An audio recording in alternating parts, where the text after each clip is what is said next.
What started as a routine traffic stop quickly turned into something far more chilling. What did the officer see that made his face change? And what shocking secret was hiding in the back seat? Watch till the end to uncover the truth behind this intense encounter. Don't forget to like, subscribe, and hit the notification bell so you never miss a story that keeps you on the edge of your seat. Drop a comment below. What would you do in this situation?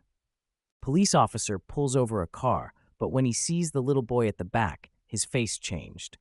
The evening air was crisp, carrying the faint scent of gasoline and asphalt. Officer Daniels sat in his patrol car, eyes scanning the quiet road. It was just another routine shift, nothing out of the ordinary, until he spotted the black sedan. It swerved slightly before correcting itself, just enough to raise suspicion. Daniels narrowed his eyes, flicking on his cruiser's flashing red and blue lights. The siren gave a sharp wail, breaking the silence of the night. The sedan slowed, then pulled over to the side of the road. Daniels exhaled and stepped out of his car, adjusting his belt as he approached the driver's side. His hand rested near his holster, not out of paranoia, but out of habit. You never knew what the night held. The driver, a man in his mid-40s, sat stiffly at the wheel. His fingers gripped the leather too tightly. Sweat glistened on his forehead despite the cool temperature. Daniels noticed all of it. "Good evening, sir," Daniels said, his voice even but firm. "License and registration, please." The man hesitated, his throat bobbing as he swallowed hard. "Oh, officer, is there a problem?" Daniels tilted his head.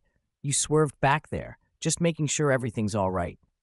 The driver fumbled with the glove compartment, his movements clumsy. Something wasn't right. Daniels stole a glance into the back seat through the window, and that's when he saw him.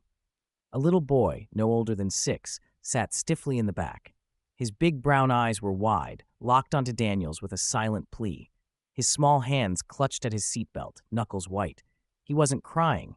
He wasn't speaking. But his expression screamed something was terribly wrong. Daniels' expression shifted instantly. The professional detachment cracked, replaced by something colder, sharper. "Sir," Daniels said again, this time slower. "Who's the boy?"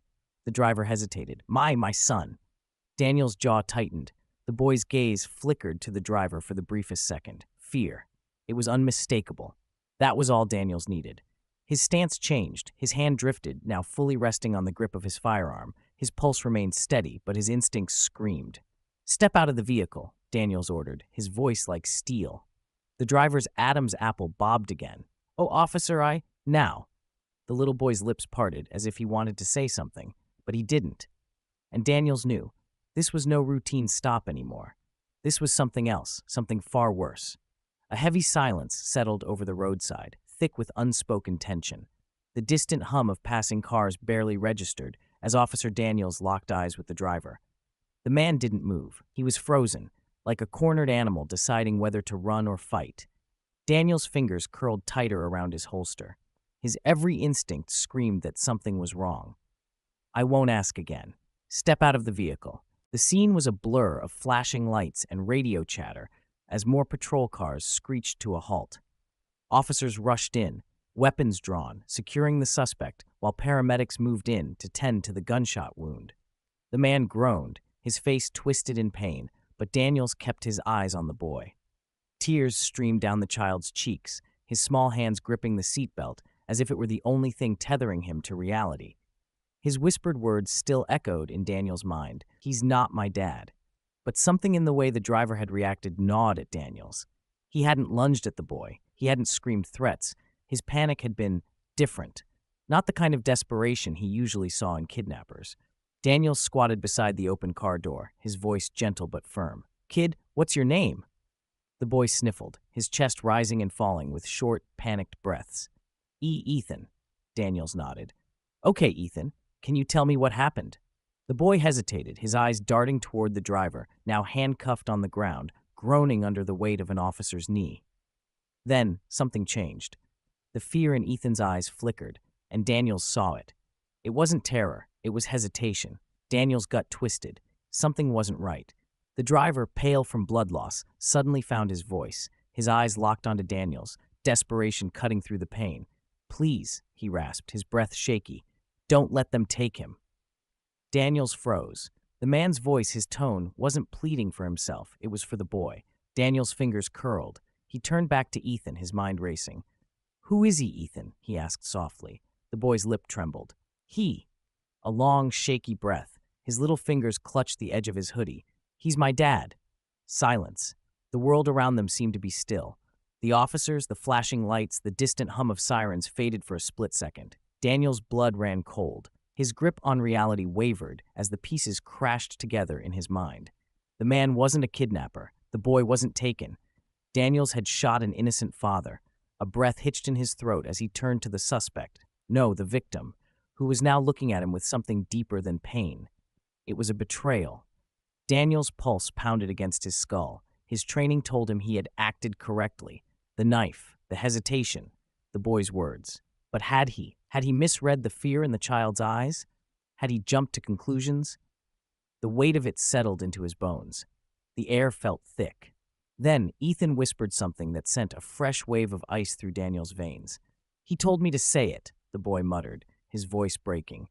"He said if I ever get scared, just say he's not my dad, and someone will help me." The realization slammed into Daniels like a freight train. Ethan had been scared, not of his father, but of the police. And now, his father lay bleeding on the pavement because of it. Daniels swallowed the lump in his throat, forcing himself to stand. The other officers glanced at him, waiting for instructions. But for the first time in his career, he didn't know what to do. The truth had unraveled in front of him, and he wasn't sure if he could ever put it back together. The ambulance rumbled through the darkened streets, its siren wailing into the night. Inside, the tension was suffocating.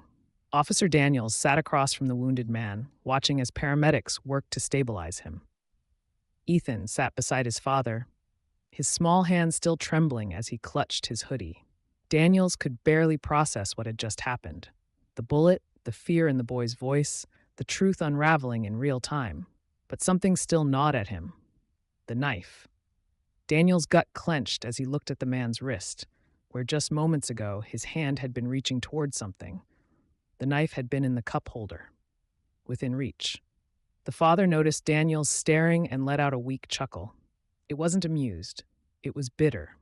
"You still think I was going to hurt him, don't you?" His voice was hoarse, but there was a strange clarity in his eyes now. Daniels exhaled. "I don't know what to think anymore." The man swallowed hard, his gaze flicking down to Ethan, then back to Daniels. "I wasn't going for the knife," he said quietly. "I was trying to throw it away. I didn't want my son to see me like that." Daniels felt his pulse slow. "Like what?" he asked, though a part of him already knew the answer. The man's head rested against the gurney as he let out a long, exhausted sigh. Unstable. Ethan stiffened beside him, looking down at his lap. Daniels felt a cold chill run through him. The boy had been telling the truth. His father had trained him to say those words in case of danger. But the danger wasn't from a stranger. It wasn't a kidnapper or a carjacker. It was his mind. The pieces clicked into place. The erratic driving. The silence. The boy's immediate reaction. The father's haunted look. Daniels swallowed hard. "You're struggling with something, aren't you?" The man let out a shaky breath. "Bipolar," he admitted.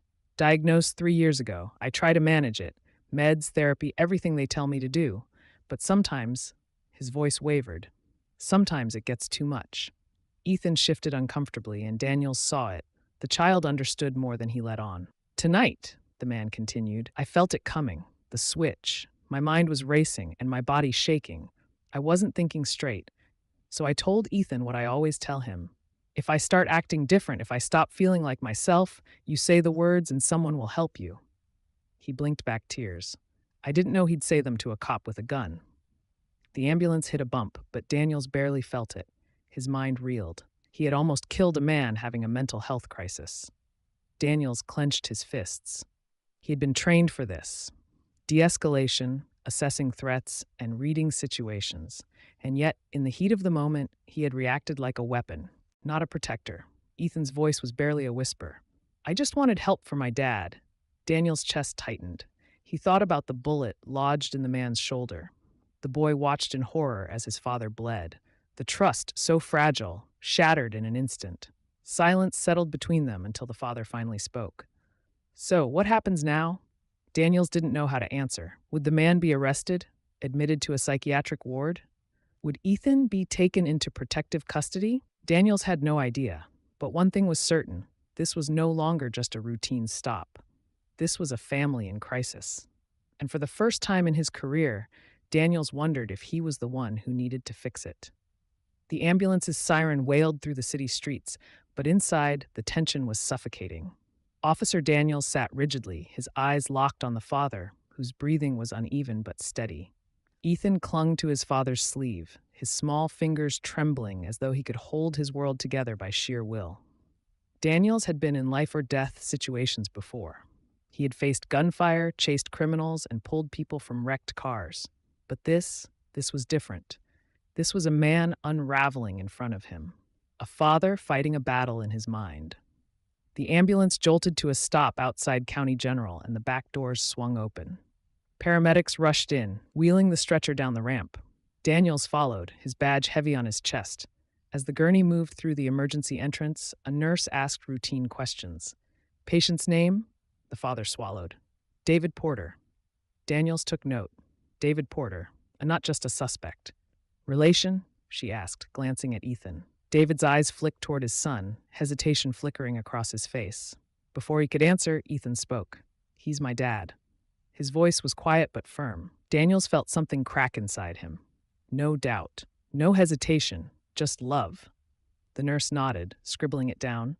Psych consult is on its way. We'll take him from here. Daniels stood in the hallway, watching through the small window of the hospital room. A doctor was talking to David, likely assessing his mental state. Ethan sat beside him, gripping his father's fingers. Taurus approached, his hands stuffed into his duty belt. So what's the call? We brought him in? Daniels inhaled sharply. That was the protocol.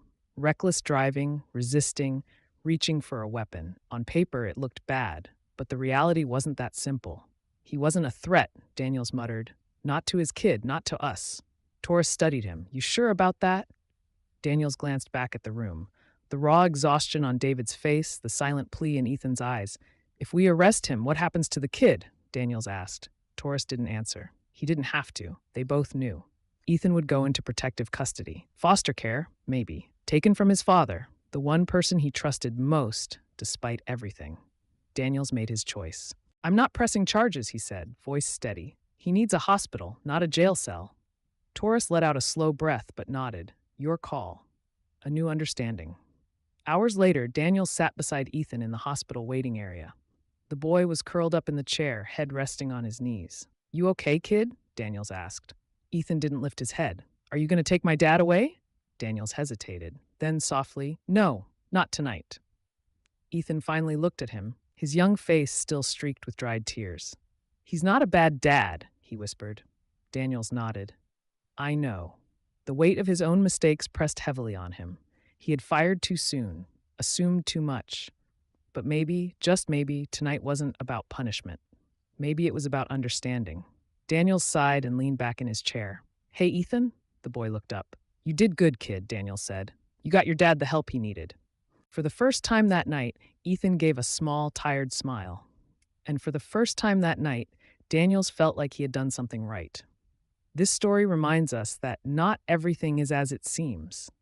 A simple traffic stop can turn into a life-or-death situation, and sometimes a cry for help isn't always spoken out loud. It highlights the importance of mental health awareness, paying attention to silent pleas, and the responsibility of those in positions of authority to make the right call, even when the law says otherwise. In the end, compassion and understanding can make all the difference. What would you have done in Officer Daniels' position? Do you think he made the right decision by choosing to help instead of arresting? Drop your thoughts in the comments. Let's talk about mental health, law enforcement decisions, and the importance of not judging situations too quickly. And don't forget to like, share, and subscribe for more gripping stories that make you think.